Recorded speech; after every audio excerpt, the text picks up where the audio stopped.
Good to see everyone. Thank you for the invitation to be here. I might potentially want to share my screen just to show a few slides.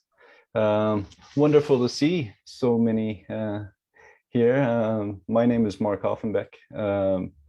I've been working with Open Dialogue for just over 20 years, quite closely with Jaakko and Mary Olsen and the larger global Open Dialogue community. And it's wonderful to see the change that has happened, especially the past 5 to 10 years, where there's been an increasing awareness of the potential benefits of implementing an Open Dialogue approach. So very much in admiration of Joa and all of his work to get this in place and bring Open Dialogue to Portugal. So I'm very grateful to be a part of this. Let's see if I can share my screen.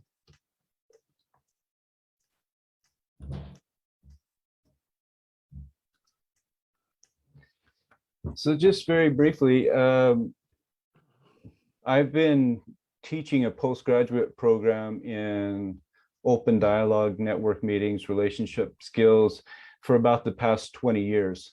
I was lucky enough to be approached by a clinical team in central Norway who wanted to change the way they were working. And it was a very small rural community who felt that they had an opportunity to do something differently. And they were familiar with Tom Anderson, the psychiatrist in Tromsø, Norway, who had developed the reflecting processes. And they got to know Jaakko Saikola, and they said, what happens if we create all our community services, all our mental health care based on Open Dialogue? And together with them and the service user organizations, we developed a training program in Open Dialogue, and that's existed for about 20 years. And then I moved to England about 10 years ago and was contacted by a wonderful psychiatrist, Russell Razak, who wanted to change the way his trust was practicing mental health care. I also teach a postgraduate program in mindfulness in Norway, and Russell Razak had also spent years trying to help psychiatrists, especially, develop their mindfulness practice. So we incorporated mindfulness into the training, and we were also very inspired by the New York City Parachute Project, which had included a lot of service users, peers within the training, based partially on the program of intentional peer support. And we thought that was a very important aspect of it. So we decided to call the way we were working as peer-supported Open Dialogue, to emphasize the importance of involving service users, of involving the people who had experienced mental health crisis. And so since 2014, we've been running our training in peer-supported Open Dialogue, social network, and relationship skills. We've been researching it and evaluating it, and it's also the basis for the Odessi trial, which Joa mentioned just a few minutes ago, which is the largest mental health care research project in the UK. At the moment, we've received over £3 million. It's a long-term 5-year follow-up RCT study to see if we can create an evidence base that peer-supported Open Dialogue works in the UK the way it does, the way we know it does in Western Lapland in Finland. I think one of the strengths of the training that we will be bringing to Portugal is a large team. Of course, Russell Razak, as a consultant psychiatrist, is an important part of the team. He's the mind behind this. He's taken the lead on the Odessi trial, and is truly a wonderful person to have on the training, with his experience as a psychiatrist working within the NHS and trying to change the system. We also have Charmaine Harris, who is a previous service user, a peer. She has her own experience of mental health crisis, has come through that, and for the past 10 years has been working within the NHS to develop peer-led projects on recovery and co-production and peer support. So she works all over London. She's done wonderful things. She's founded and developed what she calls peer dialogue, which is bringing people with lived experience together. And she really gives an important activist voice of a person who's been there and been through a crisis. And then we have three wonderful experienced family therapists. Kathy Thorley, who has had responsibility for implementing open dialogue within the NHS, together with Russell for many years. Also has a compassionate leadership training program that she works on. Adrian Adams, who is in Cork, Ireland, who helped establish the first open dialogue training in Ireland, and has lots of experience with the practical issues of transforming teams and implementing open dialogue. And Val Jackson, who was one of the first persons to bring open dialogue to England and the NHS about 20 years ago, and wonderful experienced family therapist who is a really important part of the team. And myself, my background is a social anthropologist with a specialty in health and social policy. Have been working on research within open dialogue for about the past 20 years, and spend most of my time training open dialogue in Norway, England, Israel, the Czech Republic, and other places around the world. So have tried to support the global open dialogue community. Joe also mentioned the Hope and Dialogue project, where I'm the coordinator of the advisory board, to see how we can support teams around the world to implement open dialogue. Maybe Joe has mentioned this, and you're familiar with it. Again, it's the training is fairly intensive. It goes over the course of approximately 10 to 11 months, based on 4 5-day teaching blocks. We're going to be starting already the 6th of April, so that's less than 2 months from now. 2 of those blocks will be in person, so we'll all be there in April, and hope to see many of you. And it is intense, it's immersive, we're together. It's not so much from us to you as a collective process. We do have some lectures, but there's lots of role plays. We do a lot of self-work. Joa mentioned Peter Robert, who's also written a lot about the person of the therapist, and how important our own personal development is for the work we're doing. A lot of group exercises, especially within the teams. So if you're part of a team that will be joining the training, we do a lot of work on team development. We do have this explicit practice on mindfulness, or some form of contemplative practice. Part of it is for your personal development, and part of it is for self-care. You all know that working in this field is very strenuous. It's very stressful.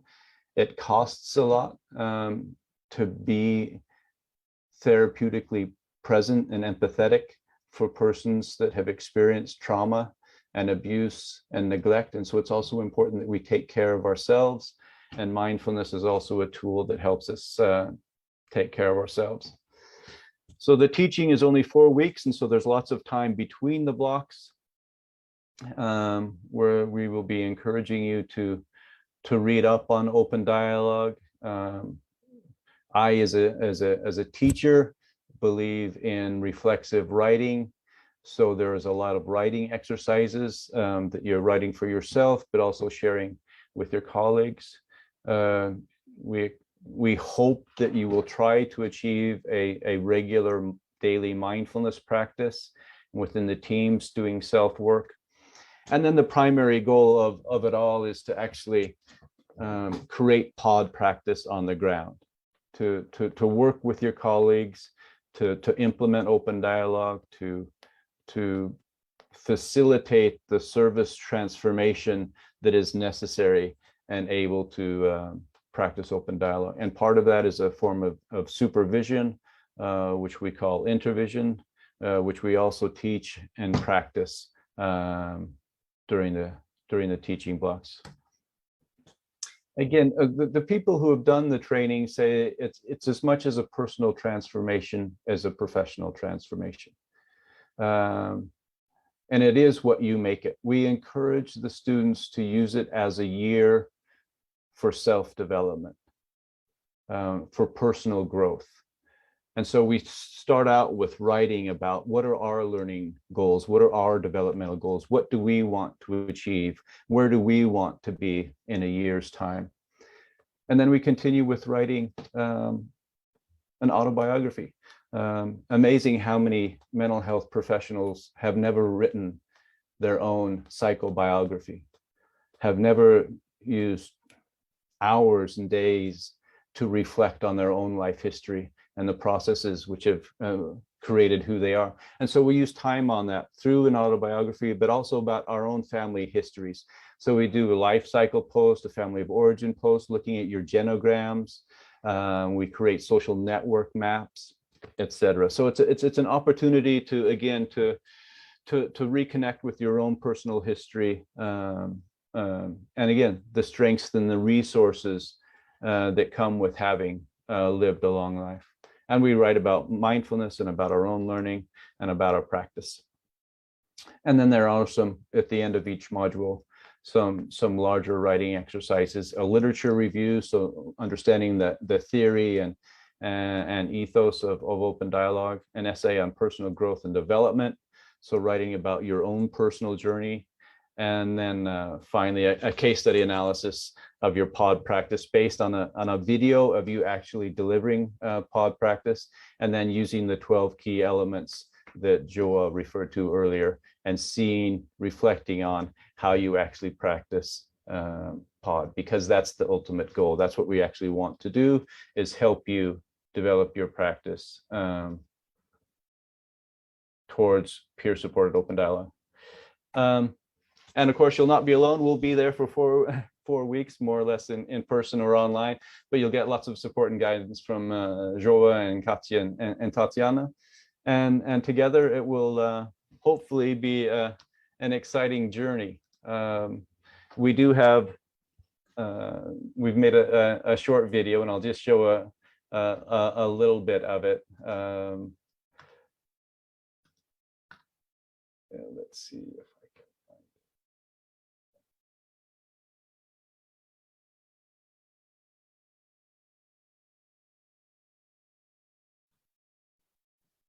Let's see.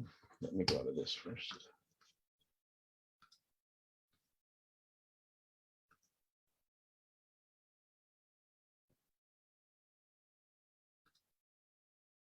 Let's see if this will work.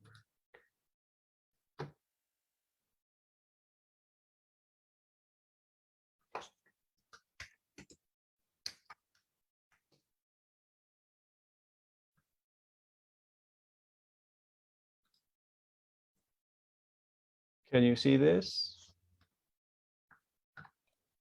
Yes. Let's see if we have sound as well.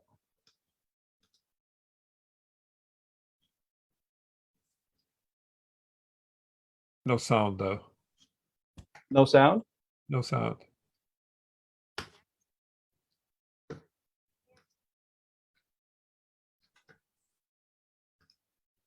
Sorry about that.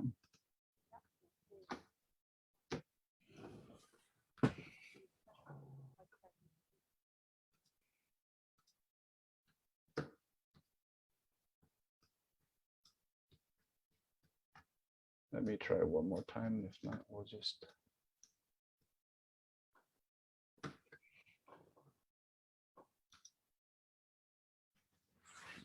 Let's say share. Can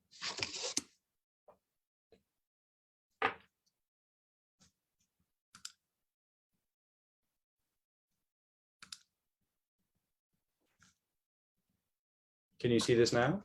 Yes.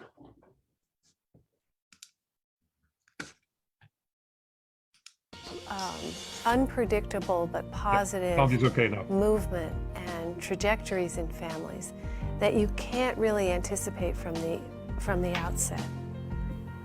If you strip it right back, the actual theory seems to be quite simple, really. What you might do with a friend, as a close friend who supports you, but they're enabling you and allowing you to unpack the stuff that you're having difficulty with and letting you go with that, however difficult it is. Because sometimes we need to go through difficulties to come out the other side. So actually being present with pain rather than trying to remove it, and allowing people to grow through their experiences rather than trying to just take them away from it.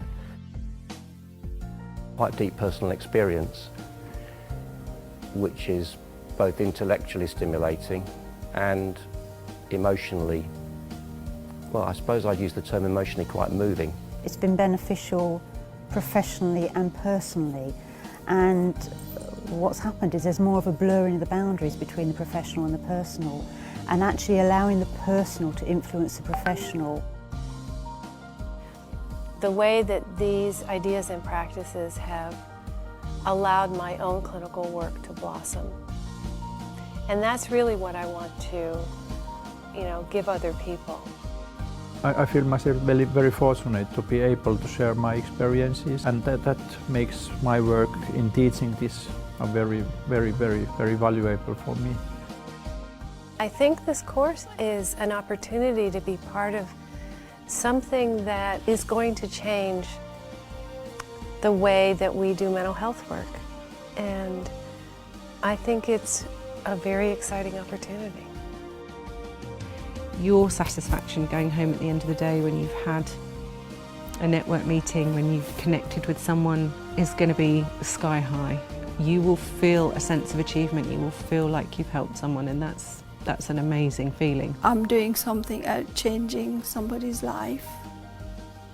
This is what I wanted to do. Sometimes I think, I think I'm part of a program that I think is going to go international, and people are going to be talking about, 2015, 2016, and I'll be thinking, yes, I was involved.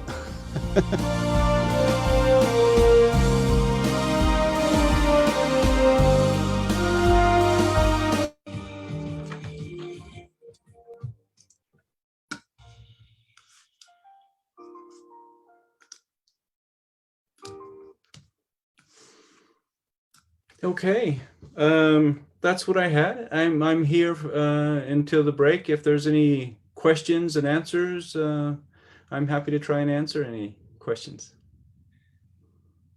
Thank you very much, Mark. It was wonderful to have you here.